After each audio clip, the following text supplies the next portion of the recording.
Welcome to episode 2 of the Three and Out podcast. Yeah.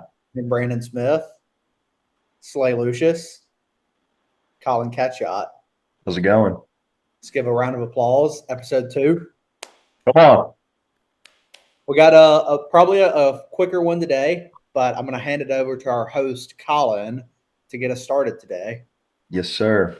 Well, we had a good weekend this weekend. Not just in general, sports was good, but also in general, all of us had a good weekend. So good times. So first up on the list today that we're going to talk about is the PGA Championship. Today is Sunday. So Aaron Rai did pull through and get the dub today. What are y'all's thoughts on that, Slay? You want to get us started? Yeah, I'm not sure anybody probably predicted Aaron Rai to win this weekend. No hate to the guy, Aaron Two Gloves. But if anybody bet on him, they made a ton of money this weekend. No, it was a fun watch. There was a lot of good golf. A lot of people going super high early in the tournament and then kind of picking it back up later in the back end. Like Rory McIlroy had a pretty large round one and then found himself in contention later on in the weekend, which is pretty cool. Some other names that we haven't seen turn up this year kind of had big tournaments. We had Cam Smith. He was kind of up there in the leaderboard for a Yeah. little bit. He had a really good weekend. And then John Rahm coming back and making a little push, pushing again to take home another major. That was cool to watch. Whenever he's playing good golf, it's always fun. And then another guy, which we'll talk about a little bit later, had a good weekend and fell into tied for 10th, which is something that we'll delve into a little bit later. But yeah, Yeah. overall, all around fun tournament. Good watch. Always good to watch a first time major winner, especially a big veteran. I think he's been the PGA for 14 years. Aaron Ryan coming in getting a Dude, major really? victory. I'm pretty sure it's been Wow. 14 years. It's That's definitely double digits, but yeah, good for really cool him. to see a guy like him. Seems like a good dude. Definitely deserving of a win. Played some awesome golf. He got better every single round, which was Yeah. pretty awesome. So Something I'll say about too Aaron Wright. So you mentioned he wears two gloves. He also has iron covers. Yep. Now, I don't there's a story to why he has iron covers, but I don't know. I don't know it. Brandon, do you know the story? Yeah. Yeah. So he talked about it a little bit. So when he was younger, they didn't like have a ton of money or anything, but when he was younger, his dad got him into golf, and his dad would always spend like a majority of his paycheck to get Aaron like the best equipment at the time, like the best clubs, the best balls, the best bag, everything. And so he said from a young age, he never wanted to like mess up the clubs. So he would put iron covers on them so they didn't, beat around in your bag and get dinged up.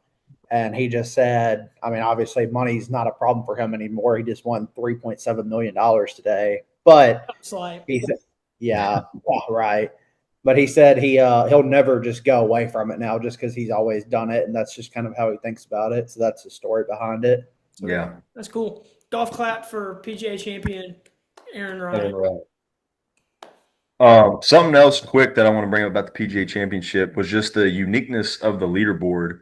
I don't know if in a major we've seen something where it's been just so compact. I mean, you had half the field, it seemed like that was within 5 shots of the lead going into Sunday. Brandon, you want to talk about that? Oh yeah, I mean Justin Thomas shot It's like 65 65 today, today. Yeah. 5 under. I mean Hmm. he was on 18 like when the leaders were teeing off. Right. Yeah. And if Aaron Rai didn't go so low today with 65 also, Justin Thomas could have found his way in a playoff where he He's a had shot sat off. around Yeah, doing nothing. Um so yeah, it was a good tournament. It was tight for sure. Yeah. They did a good job with the course setup, but no, it was good. That putt on, I guess it was 17. 17. Yeah, I mean, he Yeah, fully earned it. So for sure. we got some tough guys too. I mean, knowing you have John Rahm, Ludwig, Cam Smith, Schauffele, McIlroy, Patrick Reed, all those guys breathing down your neck, and then that's only his second tour win ever, even though it's not really a tour win. So That's crazy. Yeah. Yeah. It's PGA is usually a low scoring tournament. I know at Valhalla it was like 20 under was what Xander won it back a few years ago. But you usually don't see scores like we were seeing this year. And that's what they thought how it was going to be this year at Aronimink. They thought that it was going to be tough, and I don't know if the PGA of America and the course heard that and said, "Well, we're going to show y'all." But if they did, they got them for sure because nobody thought the course was going to play that hard this week. Yeah. For sure. All right. Well, now we'll switch into the NBA. Also, one thing, quick shout out, Tim Basil, head pro at the MSU golf course. He was out there at the PGA this week announcing guys starting on Thursday and Friday. Oh, Shout sweet. out Tim, great guy. Fantastic. So looking at the NBA, we had a game 7 was going on tonight, and actually I just got the notification It that just the went fun. Cavs blew them out. So right now we are looking at the conference finals of Thunder versus the Spurs and Cavs versus the Knicks. How are y'all feeling about that? Man, I think that Cavs versus Knicks is probably not in many people's predictions for Eastern Conference Finals, to be completely honest. I mean, but that's going to be a really, really fun one. Just kind of looking at some of the stats from the game tonight in the closeout game.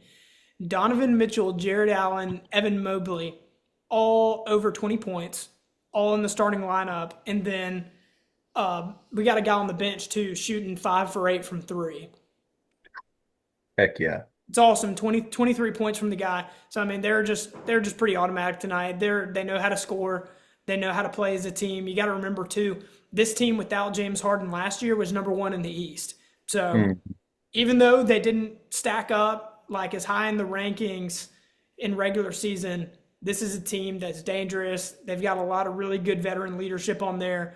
And that's going to be a fun series. That's a sleeper one. I think everybody's talking about Spurs and Thunder being the series to watch in the conference finals. But the Knicks and Cavs has another potential to go to another game 7, which would be crazy. I don't know how many times that a team's gone to 7 games in 3 consecutive series, but the Cavs could do it. I could see that happening. Mm-hmm. That's why I keep looking over here. I've got the game on my TV. They're interviewing Jared Allen as we speak. But yeah, I watched this whole game and it was never close. I guess the first quarter was close, but by halftime, Cleveland at times have been up 15, 20 points. This game was a blowout. I mean, Cavs are a great team. Detroit's going to be fine. They're young. They'll be right back here next year. But it could be Cleveland's time. I guess game 1 will be in New York, game 1 and 2 at the end of this week. Oh, there it is right there. I believe that said Tuesday night on the TV. Yeah. So, yeah, it's going to be a good series. It's going to be fun. It's stacking up to be a pretty good look for the finals, in my opinion.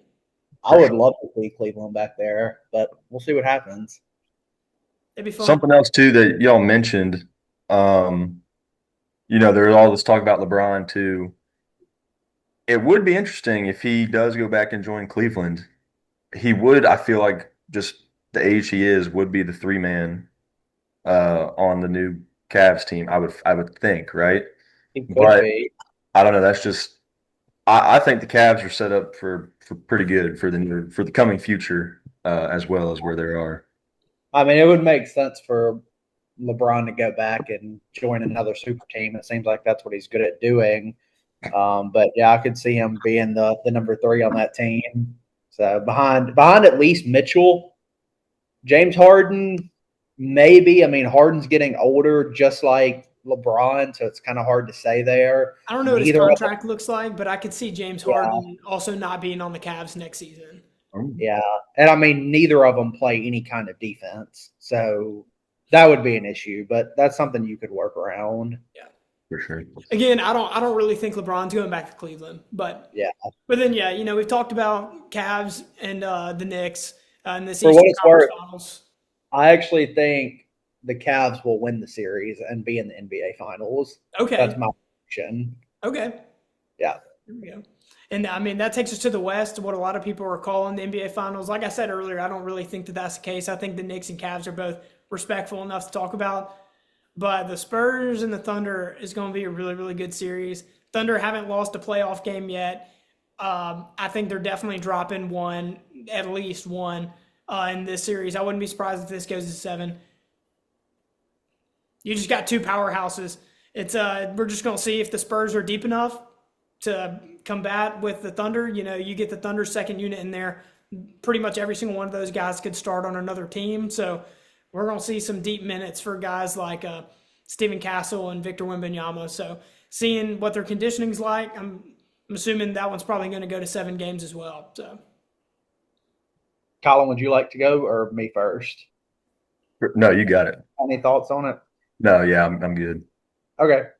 So, yeah, I think this one will be a good series, too. I mean, Shea just won MVP. You know, Wemby, he got ejected last series in game 3 or whatever. Mm-hmm. So that's a pretty random one. That's a guy I never thought that would get ejected for throwing an elbow or something. I think both teams are relatively healthy, which is good to see at this point in the year. I mean, you never want injuries playing a part. We'll see about Jalen Williams. Yeah. Like I know in the Boston-Philadelphia series, obviously injuries played a part. Same with the Knicks-Philly series.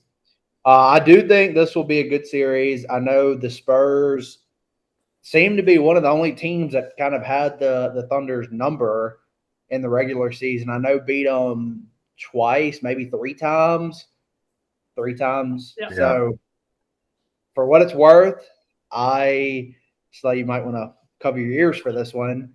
But I actually do think the Spurs will win this series in an upset.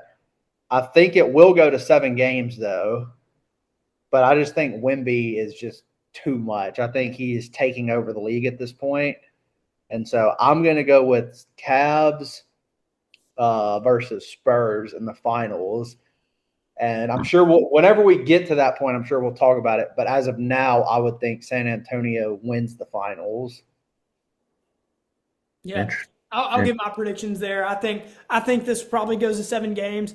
I think that Chet Holmgren has been playing the best basketball of his career in this postseason, which I think kind of matches him up well with Wemby. I think that's going to be a tough matchup.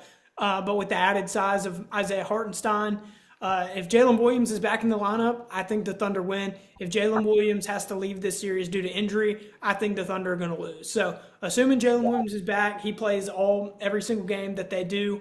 I think that the Thunder win. I think the Knicks come out of the East, and then we have a battle of the Orange.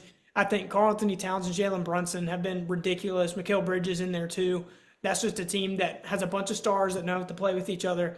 I think they come out of the East, so I'm taking the opposite teams as you, Brandon. So we'll kind of see how that works out. And then I do think the Thunder are going to go back-to-back.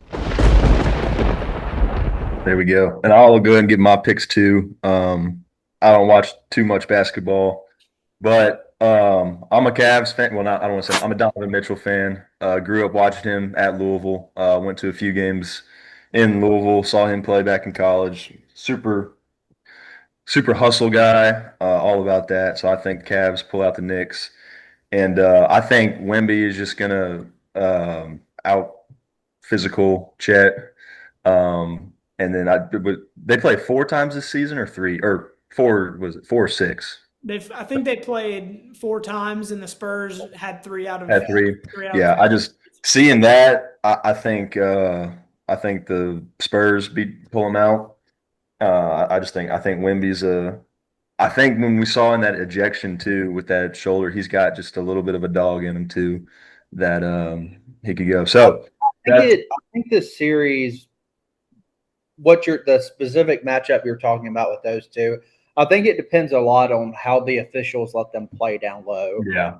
If they let them play rougher, then Wemby will struggle more. But if the officials have a tighter whistle, then Wemby will get more calls down low just because Isaiah is a bigger guy. Yeah. So naturally you're going to get more calls against you that way. Yeah. So I think that's a big one. Specifically the officiating inside of the paint with those two. Yeah, I mean, the Thunder signed Isaiah Hartenstein to be the guy Right. that can help Chet whenever we're playing Big Ten. This is before Wimby's in the league, right? Like to combat a Karl Anthony Towns who's on the Timberwolves, Nikola Jokic on the Thunder. You know, we had to get a guy like that because Chet's just he's too small, right? That's why he's playing the four now. So yeah, if they're playing physical down there, Wimby's definitely gonna be that'll be a test. But if they're getting a good whistle, he's probably gonna shoot 8 to 10 free throws Yeah. during this game. But Yeah. But yeah, that's what I'm calling Spurs versus Cavs and the finals. I got to go Cavs pulling it out. It'd be cool to see Donovan get a ring, and I guess Harden as well. I that'd don't be think he big. has one yet, right? No, that's correct. That'd be a big Yeah, story. cool. Well, now we'll go ahead and kind of transfer into our biggest winners and losers of the weekend.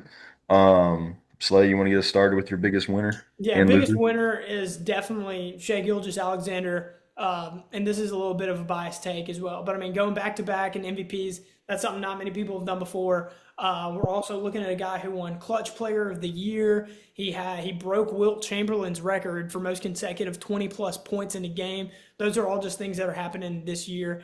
I mean, you know, the narrative of the free throws, sure, whatever. He gets free throws. He also drives more than any other guard in the league. This guy makes a bunch of shots, makes a bunch of and ones too. People don't like to talk about that. And his three ball has kept getting better and better and better. His defensive presence is insane, and he stands out on a Thunder team that has the potential to have 4 All-Stars in their starting lineup next year.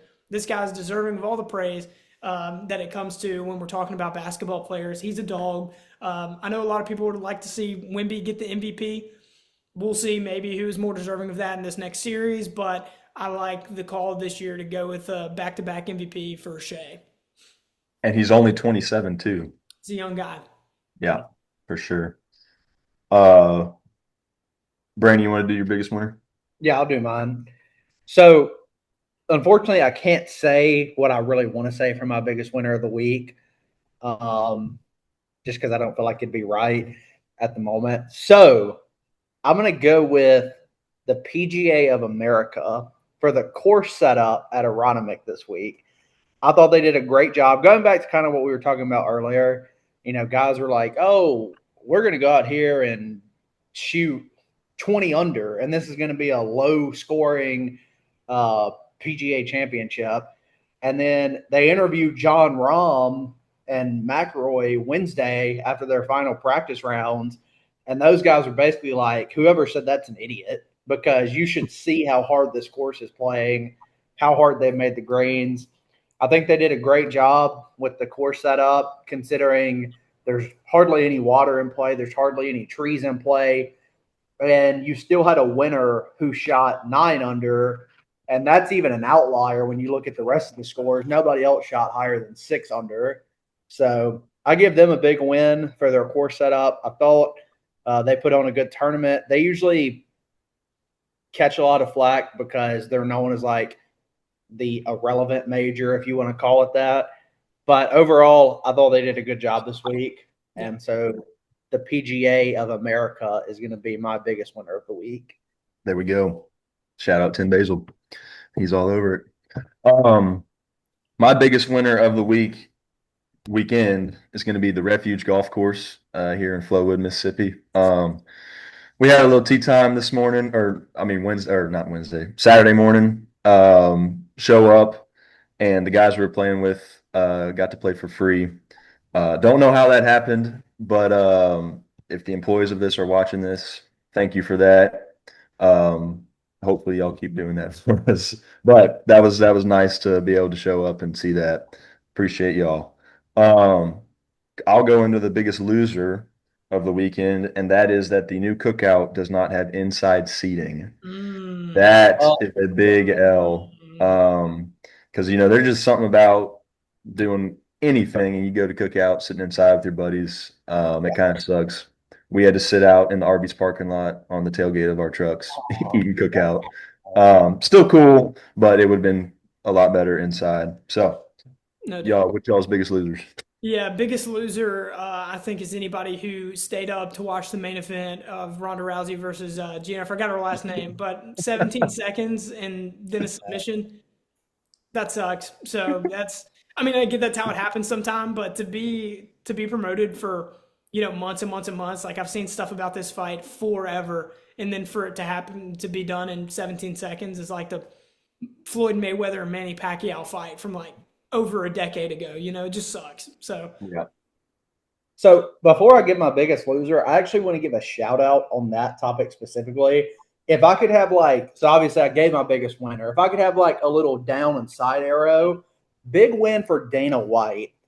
He waited until the main events of that Netflix fight was starting last night to publicly announce Conor McGregor yeah. versus Max Holloway. And that took 50% of the attention off of the Netflix stuff over to his UFC and Paramount. Well, I mean, they didn't need much. They didn't need much help to take eyes away, considering the main event was 17 seconds. Right. But I just wanted to give a little side shout out there. I thought that was great marketing and advertising. That's awesome. So I'll go into my biggest loser of the week. And, if you go back and watch our last episode, I had a couple blocks, which we'll get to in a second. And I said my first one, and I said Patrick Reed would finish top 10. Okay. Obviously, I knew what I was talking about. But if you go back and watch this, you should see Colin's reaction, right? He's like, what? So, Colin, I want to play you a little sound here. This is my thoughts on that. Okay. So, Colin Catchot is going to be my biggest loser of the week. Okay. We didn't hear anything from what you just said. No. The buzz sound going, that's my fault. Okay. So Colin is my biggest loser of the week for not trusting. We'll clip a soundboard into that. Yeah, okay, that works. Yeah, just make it a. All right. Well, with that, we'll go ahead down the block to Brandon's block of the week. What you got for us, Brandon? Yeah, so I was going back and forth, and I could take an easy road, right? I could pick some random MLB game and call it a lock. The Braves are playing the Marlins, I believe Tuesday through Thursday this week. The Braves, currently the best team in baseball. They beat really great teams. They're playing a bad Marlins team. I could pick an easy lock, but we're not here to do that. Okay, I picked a couple tough blocks for the PGA. Went 2 for 3. I think I got the Koepka one wrong. I'll have to double check that. But I'm going to put myself out on the line here.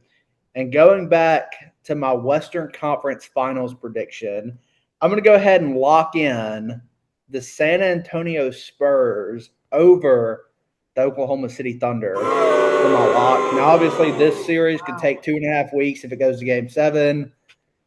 So we may not find out the ending to this for a while. But I didn't want to take the easy road out, and I didn't want to pick the Cavs because I want to be a little more bold. So we're going to pick the Spurs over the Thunder, which I'm sure you don't sound Slade might actually like to hear that. You don't sound confident. Yeah, he may like to hear that. I don't know, but that's what I'm going to go with for now. All right, there we go. And hey, I did just look. Brooks shot a 72 on Friday, Okay. so I went 2 for 3. I went 2 for 3. Yep. I'll take that. That's pretty good. For sure. The long shot won. The Patrick Reed was the moneymaker in it. Yeah. Hey, I'll give it to you. Yeah. All right. Well, now we'll go into our last segment. We're going to do something, I guess it is only the second episode, but something that we've never done before, which is a blind draft presented to you by Mr. Brandon Beans Smith. Mr. Smith, take it away. Yeah, so I've got 5 things here, so it's going to be a 1 through 5 draft for both of y'all. Okay. How do y'all? Well, I guess it doesn't matter who goes first here. So, wait, hang on. Is 1 the worst? 1 is the best. 1 would be your number 1. Okay. Ranking. 5 would be, your lowest. Okay. So, Colin, I guess I'll go to you first. So I have 5 items written down here. Okay. They're all fast food related. I'll go ahead and tell both y'all that so you can start thinking of that. So our first item is going to be the Whataburger patty melt. Wow. Ooh. Okay. I'm putting that at number 2. Okay. Are you writing your draft down? Yeah, Here? I'm writing my I'm not stuff writing it down. down. So if you want to write Slay's down as Yeah, also. I'll write Slays down as well. All right, Slay. So where would you have the Whataburger patty melt? I'm going right in the middle, number 3. I think that's okay. That could be a safe pick. I don't want that to take away from how goated the patty melt is, though. Dude, oh my gosh, it's insane. Well, and you don't know what's coming next, right? Like it That's could be right. something amazing, or it could be something, horrible. Who knows? All right, let's. For our next one, and I'll let y'all pick either version here. The Popeyes chicken sandwich. You can go regular or spicy. I don't care. But let's rank the Popeyes chicken sandwich. I'm gonna go 4. That's what I was thinking 4 as well, and I'll go spicy. I like the spicy chicken sandwich. Either one, both good. Yeah, both good for sure. But so we're both going 4 there. All right. So, Colin, here's your next one. And this is not a specific item. This would be your cookout order. Where would you rank that 1 through 5? Gosh, my cookout order. See, I love cookout, but my order I don't necessarily love. Okay. I just love the vibes of it. So I'm Bro, going. get I'm something going different. 5. Bro, get It's something your different. order. You Like, order it. yeah. How You order the food. You order the food. That's like saying Subway's bad. You made You the love that sandwich. restaurant. Why? I'm going number 2 because Okay. I really like what I order from Cookout. Big double tray, Cajun fries with cookout sauce and a cheese quesadilla. Dude, that same thing. That's the best order out there. It's a great order, but I'm holding out. I'm holding out for number 1. So just to recap, Slay, right now you're at 2, 3, and 4, right? Yep. Your 1 and 5 is open. And That's Colin, right. which ones are open for you? 1 and 3 are open. 1 and 3. Man, Slay, I think you're going to be very disappointed when I list out these last 2. The 4th item, the double quarter pounder. That's what I was waiting on. That's number 1. Yeah. That's a no doubter number 1. I'm willing to accept whatever ends up at number 5. You're good. I think you're going to be disappointed. Colin, what about See, you? I'm going number 3 because with just the reaction you gave with giving that, I think you're saving the best for last. So I'm going number 3, double quarter pounder, leaving my 1 open. I think the real disappointment is going to be my wife when she listens to me rank fast food items on a public forum. She's not listening right now? I don't know. She didn't hear me say double quarter pounder. So, all right. The last one. So, Colin, this is going to be your number 1. Slay, this is going to be your number 5. The good, hot and fresh Bowberry biscuit. I'll take that blind draft, Slay. I'm willing to stomach that at 5. Yeah, I think so. I mean, I think, I wanted to start out with the patty melt, right? Because it's like, how do you get better than the patty melt? But there are a couple things out there that are better than the patty melt. So what? I went DPQ, cookout, patty melt, chicken sandwich, and Bowberry biscuit. Yeah, I'm okay with that. Would you change anything if you could go back and do it? I'd probably swap biscuit and I'd probably switch 4 and 5. So, but that's yeah, I would agree. I don't get those often enough to put it higher. So I'll take that. Colin, what about you? Sure. How do you? Yeah, so that gives me the Bowberry biscuit at 1, Whataburger at 2, double quarter pounder at 3, chicken sandwich at 4, and cookout order at 5. I think that was the best order. That, like, if you would have just given it to me, that's probably the order I would have put it in. I think. I'm still just really confused on your whole cookout situation. Dude, like, it's just we're gonna have like to you make the order. That's so I don't know how you think it's bad. that's like saying that you don't like the Subway sandwich. Yeah, like I mean, listen. Like I eat it though, right? Like all my food is gone when I'm done. When I'm finished. Do you just not like what you get, or is it the food specifically? I mean, I just haven't found anything better than Okay. what I get. So what I get, I eat and I'm like, eh. But the vibes at Cookout are just like you're there with your buddies after, like, dude, we went after basketball. We would go after intramural games, dude. I mean, you can't beat them. I So would that's agree. that's kind of why I like to go. But Well, we have spent an awful lot of time here talking about fast food, but that was fun. That was Maybe good. we'll have to do that next time too. Let one of y'all come up with something like that, and Yeah, that then was I'll good. hop in the rankings part. for real, But we'll close that segment out, and I'll throw it back to you, Colin. for sure. Well, that's all we got tonight.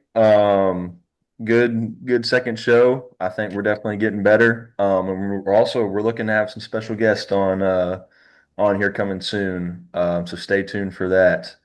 And it should be good. Y'all got anything to add? I think we're good. I'm just ready to see how some of these games go this week. No For doubt. sure. So Game 1 tomorrow. heck yeah. All right. Well, hope y'all have a good week, and we'll see y'all later.